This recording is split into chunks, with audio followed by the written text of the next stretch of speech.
आणि डोंबिवलीतल्या 65 बेकायदा इमारती प्रकरणी कल्याण प्रांत कार्यालयाची सुद्धा फसवणूक झालेली आहे। खोटी कागदपत्र बनवणाऱ्यांवर कारवाईचे आदेश देण्यात आले। खोटा सातबारा आणि नकाशे वापरल्याची माहिती आता समोर आली आहे। आज या 65 इमारतींच्या विषयाबद्दल प्रांत अधिकाऱ्यांना आम्ही एक निवेदन दिलेलं आहे।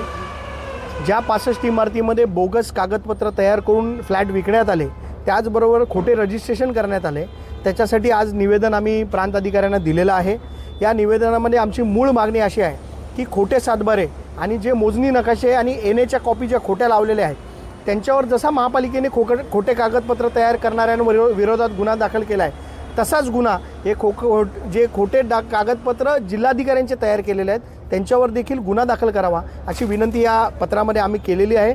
आणि प्रांत साहेबांनी आम्हाला आश्वासन दिलं आहे की जर बोगस डॉक्युमेंट याच्यामध्ये असतील तर त्यांच्यावर तातडीने गुन्हे दाखल करून त्यांच्यावरती कडक कारवाई करण्यात येईल असं निवेदन आश्वासन त्यांनी आम्हाला दिलं आहे।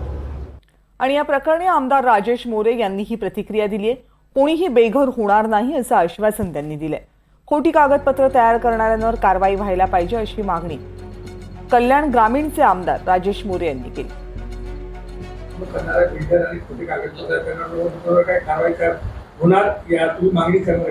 ज्याने ज्याने खोटे पेपर केले असतील, घेतले असतील, केले असतील त्यांच्याकडे कारवाई झाली पाहिजे याचा आपण मागणी आहे। त्याच्याबद्दल कुठला वाद नाही।